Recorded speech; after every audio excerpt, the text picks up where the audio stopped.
Hi, I'm E.H. Ivins, the dad you wish you had. Whether or not you grew up with a father, or maybe your father's just out of touch, or maybe you just need a second opinion, I'm your guy.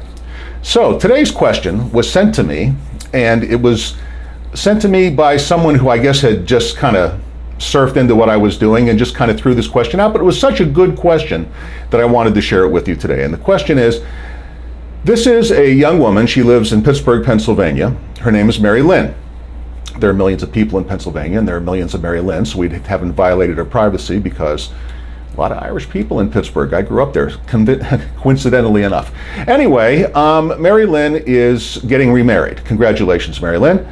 And she wants to know whether this is a good idea, which if you're already getting married, Mary Lynn, it might be a little bit late to be asking you that. So I'm going to relate a story to you with my best advice on what to do if you're divorced and getting remarried. Years and years and years ago, I too was a single parent as the result of divorce. My first wife, God rest her soul, she died of an overdose. She was an addict, a closet addict.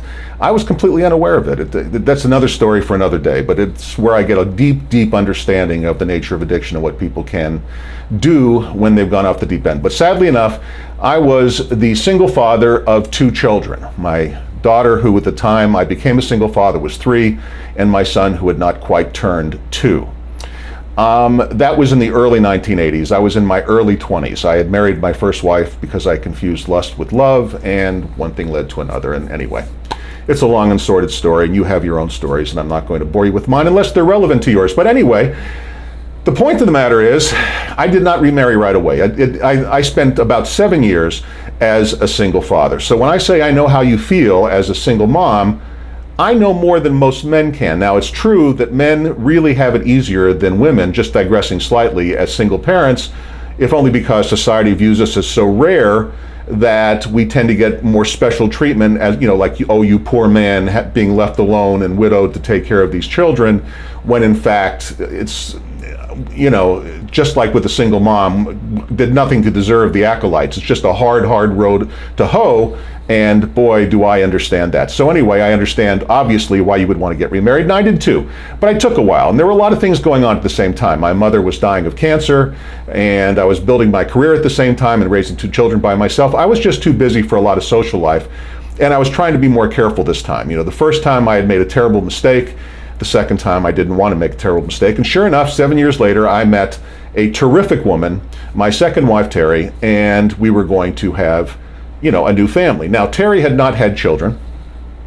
And, I was going to the situation kind of, well, it was all new to me, but I had had a really good piece of advice that had been given to me by my mother, who had died a few years prior, God rest her soul. My mom died in 1986. I married Terry in 1989. But anyway, to make a long story short, back in 1986, before I had met Terry, I had gone into my local, in those days it was First Interstate Bank, it since became Wells Fargo, and I went in to do my banking, and there I met a beautiful young woman, and I remember, I wasn't the old man I am now, I was in my early 20s, who happened to be, out of sheer coincidence, just the luck of the draw that day, Miss Arizona. And I am not a shy person, as you might be able to tell, and I asked her out. And we went out on a date, and we sat down to dinner, and she asked me right away, it was very, very odd, what I thought was a very, very odd question. She asked me, if I married you, and I was in a rowboat with your children, and the rowboat overturned, and you could only save one of us, me or your children, who would you save? Well, I thought that was kind of a no-brainer question, so my instant answer was, of course I'd save the children. After all, they're my children. Plus, they have their whole life ahead of them, and you've at least lived some life. And anyway, to make a long story short, and this is literally true. I mean, you're going to think I'm making this up and cutting off the story, but I'm not. She literally said, date's over, take me home.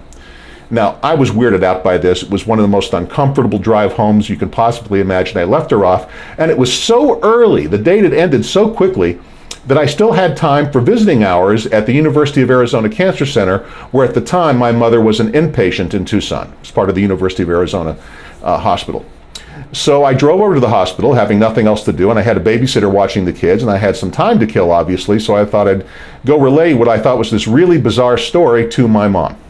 And my mom, of course, laying in a hospital, loved to talk about almost anything because it gets pretty lonely in that situation.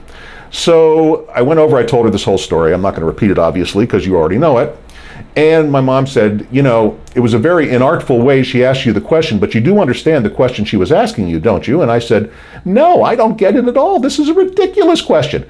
And my mom said, look, all she was asking you was, if you got married and you had to choose between her or your children, because obviously they're not going to be in a rowboat, and obviously the rowboat isn't going to overturn, and obviously you're not going to be able to save only one, whose side are you going to take? Because let me tell you something, Herbie. I'm pretending I'm my mom talking to me.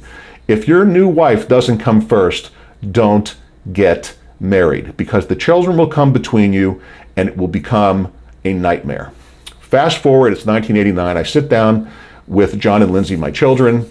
John was my best man. He was really adorable, all dressed up in his little tuxedo. And Lindsay was the matron of honor. Terry had never had kids before. And separate and apart from Terry, I sat them down and I said to them, look, kids, here's the deal. I'm going to marry Terry.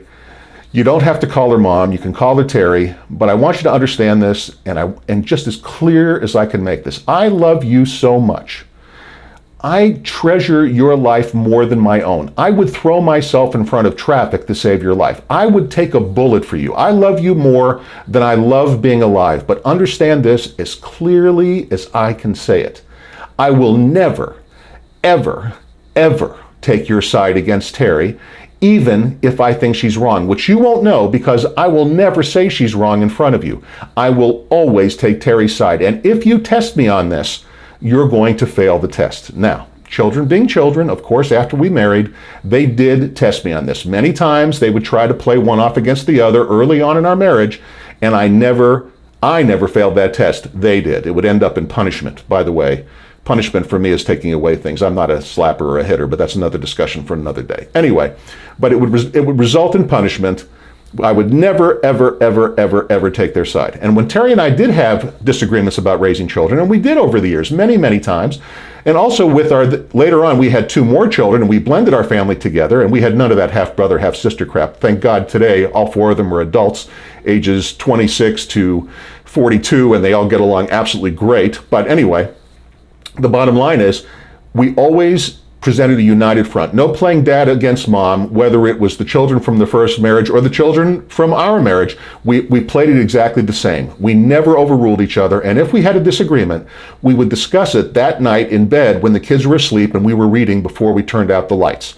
And we would say, hey, you know, earlier, sometimes I'd say to her, hey, Terry, earlier today, I thought you were, a lot of times, especially early on, she was a little bit tough on the kids. And that's, I think, largely because of her Midwestern, Lutheran, Iowa, black is black, white is white kind of upbringing versus my Jewish, loosey-goosey, everything in life is gray sort of thing. And the 2 of us, but we would discuss it and talk it out and come to a happy compromise. And it just worked out great. And I'm happy to tell you that we had the greatest blended family ever. So my advice to you, Mary Lynn, is very, very simple. First of all, you've got to have that conversation with your children before you get married. You've got to sit them down and tell them that no matter what, in any situation, though you love them, I know you do more than your own life, you will never take their side against your new husband. Because unless you can really do that, unless you can honestly say, you can never, ever overrule your husband in front of the kids. Never. Because children are children. And they're going to try to get between you. This is just normal stuff. And they're going to try to wheedle their way because that's what children do. It's nothing to get mad about. It's what kids do. But understand that if you show them that they can play you over him, it will reduce him to an emasculated third-rank figure, as it would have reduced Terry to, the term wouldn't be emasculated, but would have cut out her legs from under her, and she would have lost her authority and her ability to parent.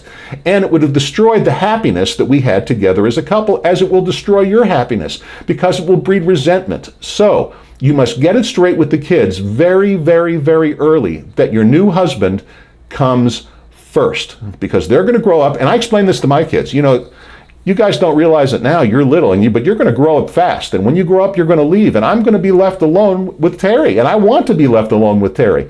Therefore, I am not going to take your side, which would be bad for our marriage, against her. It's never going to happen. And you have to understand that it can never happen in yours. And this has been the biggest problem that I saw in between marriages. I dated a lot of single moms. And the reason that and many of them were lovely and beautiful and delightful and sexy and fun to be with and great women, but The reason I didn't marry any of them is I never felt that I could be first with them. And a lot of them, we had very good relations. When I say a lot, it's not like I dated 100, I dated a half a dozen. But the majority of them, I had nice relationships with over that 7-year period. But it never came to marriage because I never believed that, and I mostly dated single moms. Terry was the exception. Mostly, I just never thought that I could possibly have come first with their kids, let alone have them come first with over mine, and it just wouldn't have worked. I mean, as much as, I'd fallen for the lust joke in my first marriage, I wasn't going to fall for it twice. So that's my advice to you. You've got to get it straight with the kids. You've got to get it straight to understand that the new spouse comes first, and then, as far as I'm concerned, live happily ever after. Congratulations, as I said once again, good for you. Now, before you go away, I want you to click on the subscriber button. Those of you watching this and thought this was good advice, please click on the notifications button. And above me, right above my head, in that little scrolly thing, it's not really scrolling, but that little bar above my head is how you can text me directly your questions. They come to me anonymously. If I have a follow-up to them, I will ask them to you. No one will ever see them. You don't have to identify yourself. I'm not going to sell your information to anybody. And in fact, all I want to do is answer your question. Now, I do have an ulterior motive, and that is I'm an author. And the book I want to share with you today is called The Terrarium. This is my latest novella. The Terrarium, it's a nice, short, fun, coming-of-age story of a boy from 9 to 13 growing up in Pittsburgh, Pennsylvania in the late 1960s, a time of great turmoil, much as it is today in our time. A lot of what went on in the late 60s is very parallel to what's still going on today. It's a very timely story. It's a very sweet story. It's got everything you could possibly want. It's been getting 5-star, almost all 5-star reviews on Amazon. You can find it on Amazon. It's $9.99 to download. Or if you are an Amazon Prime member, you can pick it up in the Kindle Lending Library and read it for free. I've made it available for free reading for those of you who can borrow as Prime members. Again, it's The Terrarium by E.H. Ivins. The link will be provided below. And if you are a lover of political intrigue, read my book, The Grand Master. The Grand Master is a political thriller about the overthrow of the government in times much like times we live in, and I think you'll find that great as well. It's a full-length novel. It's a lot longer read than The Terrarium, but is for those of you who love intrigue, and you'll never see where it's going, but in the end, it's about relationships, and I always write about relationship. That's kind of where I come from. But anyway, that's it for today. Thank you for listening in. Until next time, this is The Dad You Wish You Had, E.H. Ivins saying adios.